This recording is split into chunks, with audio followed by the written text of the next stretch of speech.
Sur les périmètres de la CIPA de Sinthiou Garba, le président de la République constate les résultats d'un modèle de développement inspiré de sa politique agricole. Il est question à travers ce modèle d'intensifier la production agricole. Augmenter la productivité dans l'agriculture en intégrant les innovations les plus courantes. C'est ce que nous avons fait ici en disant qu'il faudrait lancer un type d'innovation qui est aujourd'hui le pivot. Mais ce n'est pas un pivot standard, c'est un pivot que les Américains appellent PMDI. C'est intégré avec le système d'irrigation goutte à goutte. L'objectif est de professionnaliser le secteur, les CIPA permettant d'avoir une agriculture permanente dans une des zones les plus sèches du Sénégal. Une signification de l'ambition qu'il a de moderniser le secteur à l'échelle nationale. L'agriculture doit être attractive. Elle ne peut pas être un secteur qu'on va faire quand on n'a plus rien à faire dans la vie. Au contraire, ça doit être un investissement productif.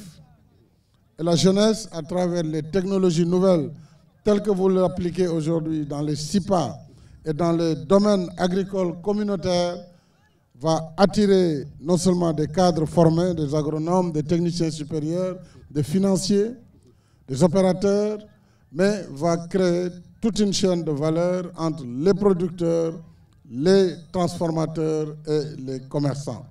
Et tant que notre agriculture n'atteint pas ce niveau, bien sûr, nous resterons dans une filière traditionnelle, sans efficacité, sans rendement et sans impact réel sur la croissance et sur l'émergence économique. Avec un forage de 100 mètres cubes heure, une piste de production, un réseau d'électrification, un système d'irrigation goutte à goutte et un magasin de stockage, le link organisationnel est assuré.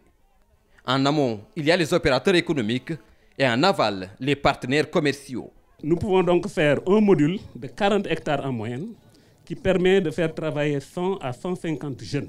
Aujourd'hui, les pivots nous donnent vraiment une amplitude et nous donnent vraiment une ouverture tout à fait exceptionnelle sur la modernisation de l'agriculture, même en zone aride.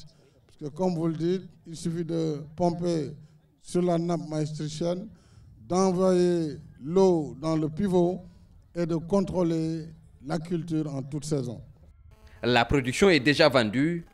Avec 30 à 40 hectares chacun, ces modèles d'intensification agricole, une trentaine dans la région de Matam, ont fini de prouver que l'agriculture constitue le pilier du développement à la base.